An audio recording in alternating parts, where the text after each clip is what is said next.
What if the worst war criminals in history never faced justice? Not because they escaped, not because they hid, but because another government protected them. Between 1937 and 1945, Japanese scientists conducted experiments so horrific that even Nazi doctors would have been disturbed. Thousands of prisoners were tortured to death in the name of science.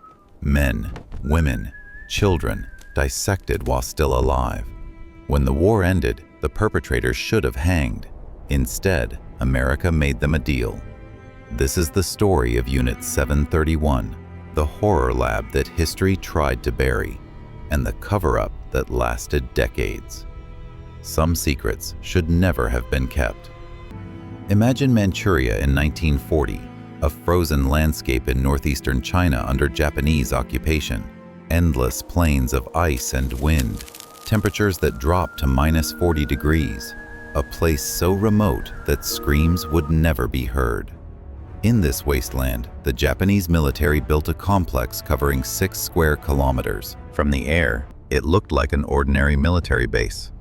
Barracks, administrative buildings, a power plant, a railway station. But at its center stood something else. A fortress within a fortress. Buildings with no windows. Chimneys that burned day and night. Guards who shot anyone who came too close. The locals called it Zhongma Fortress. The Japanese called it the Epidemic Prevention and Water Purification Department. The world would come to know it as Unit 731. The man who built this place was named Shiro Ishii, a medical doctor, a military officer, a visionary in the darkest sense of that word. Ishii believed that biological weapons could win wars. Plague, cholera, anthrax, diseases that could kill more efficiently than any bomb.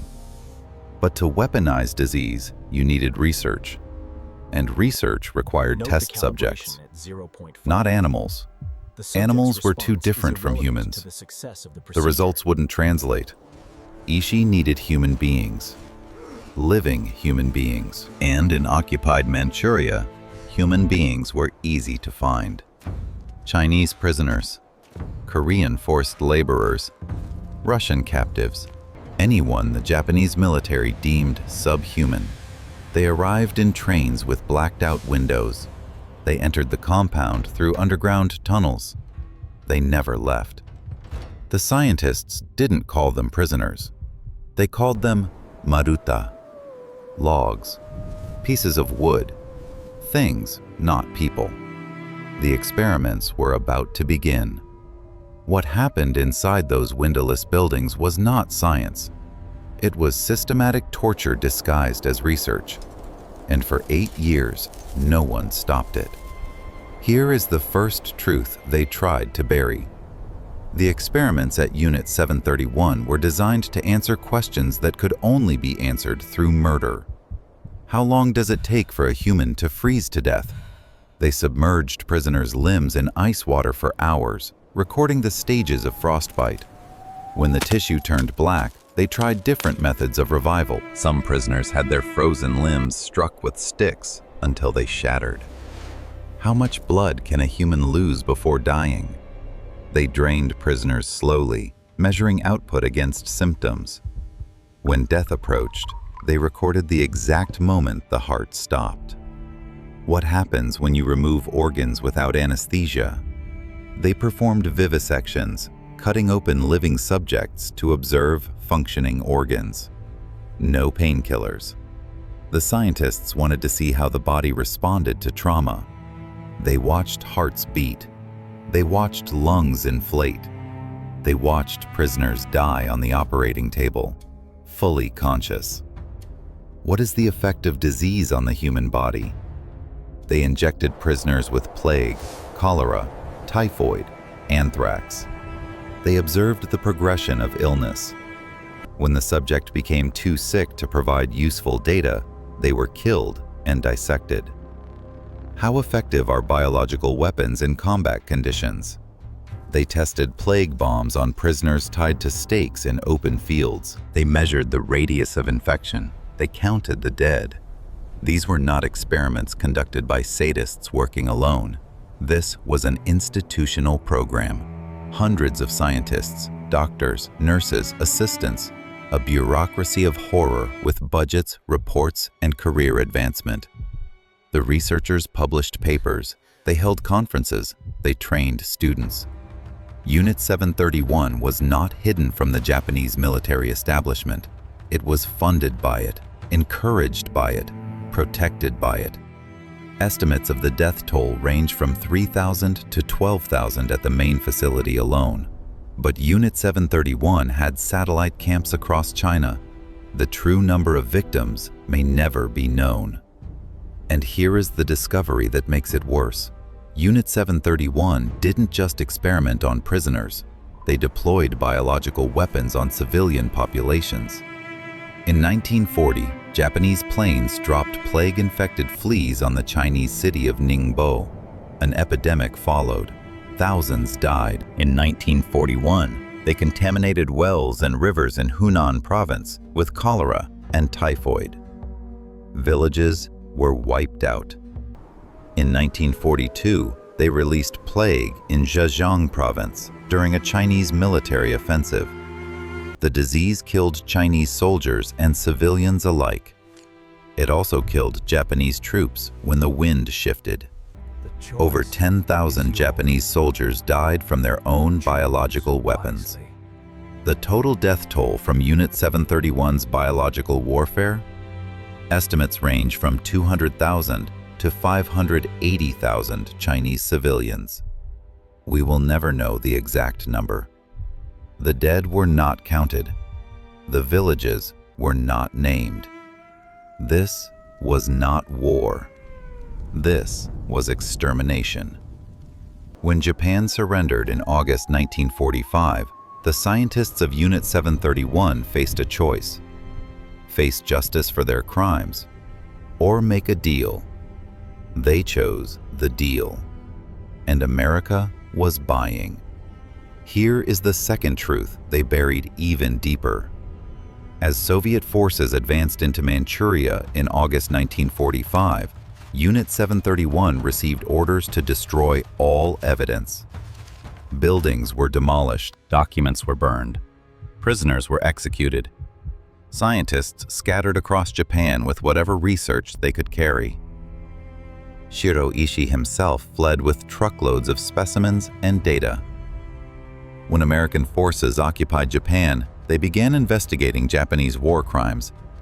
They found evidence of Unit 731.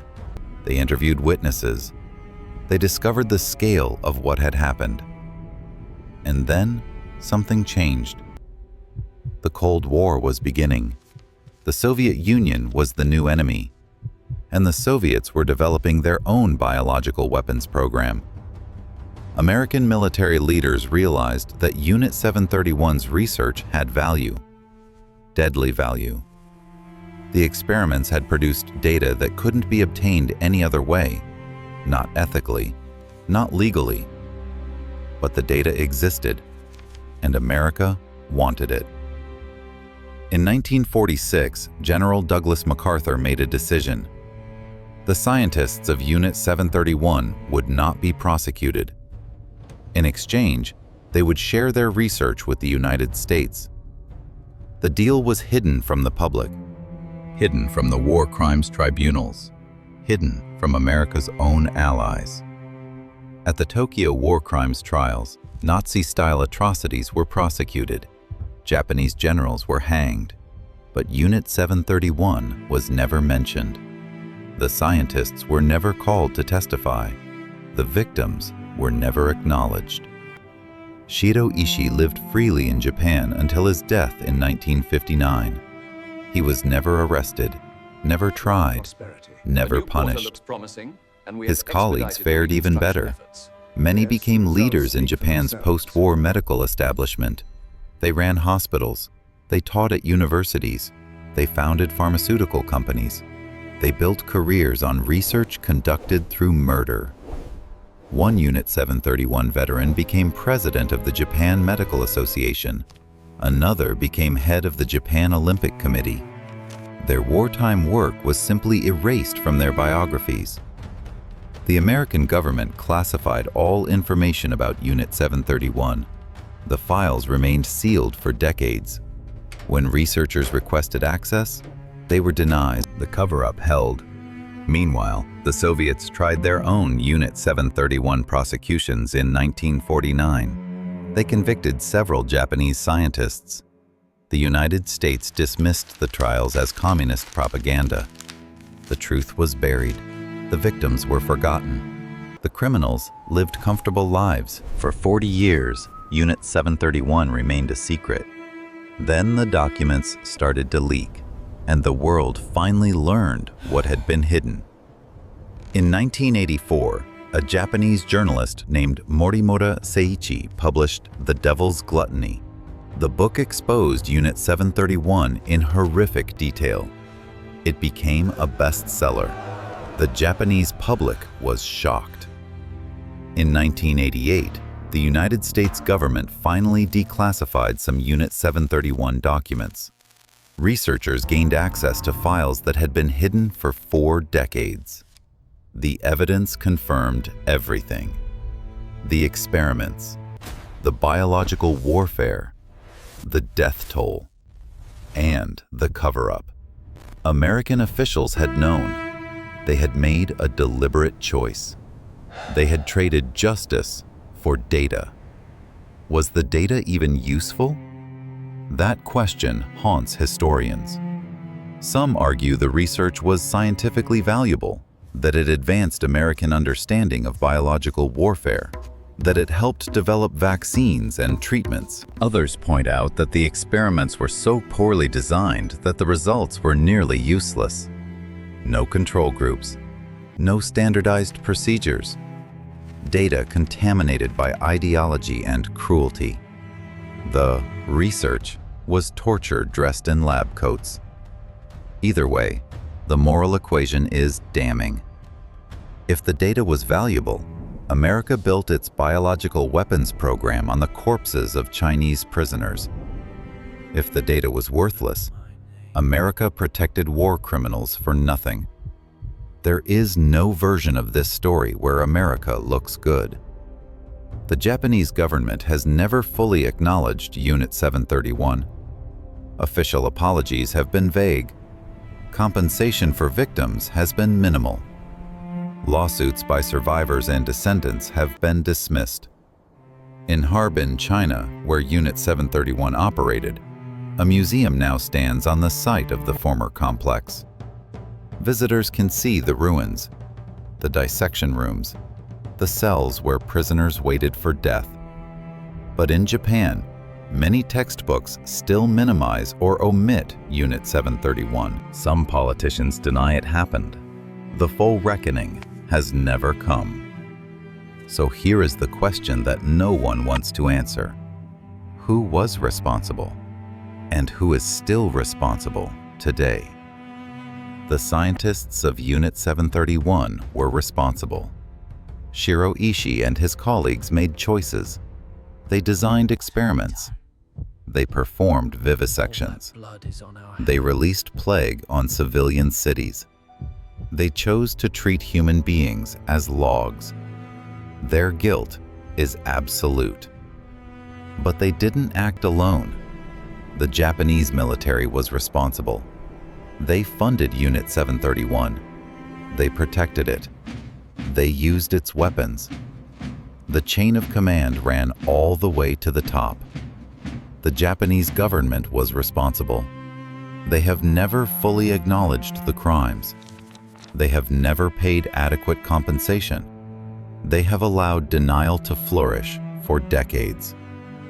And yes, America was responsible, not for the crimes themselves, but for the cover-up that followed, for the deal that let murderers walk free, for the silence that lasted 40 years, for choosing Cold War advantage over justice. The victims of Unit 731 were denied everything: their lives, their dignity, their recognition, their justice. They died in windowless rooms. They were burned in incinerators. They were erased from history.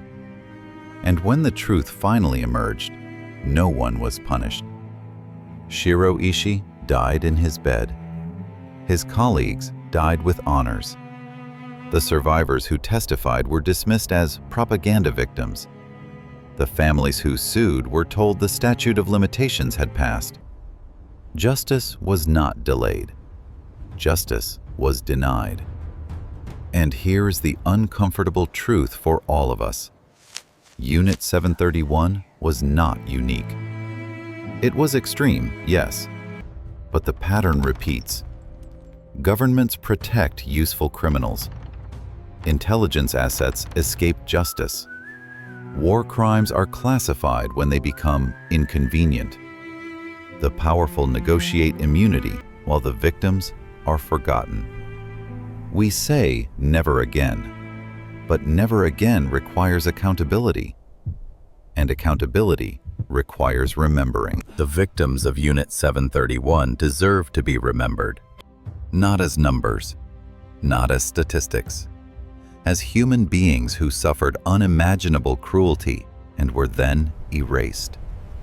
Chinese prisoners who had names. Korean laborers who had families. Russian soldiers who had lives. They were called logs. They were treated as things. They deserve, at minimum, to be remembered as people. What if the worst war criminals in history never faced justice? They didn't. Unit 731 conducted experiments that would have horrified Joseph Mengele. They killed hundreds of thousands with biological weapons. They tortured prisoners to death in the name of science. And when the war ended, they made a deal.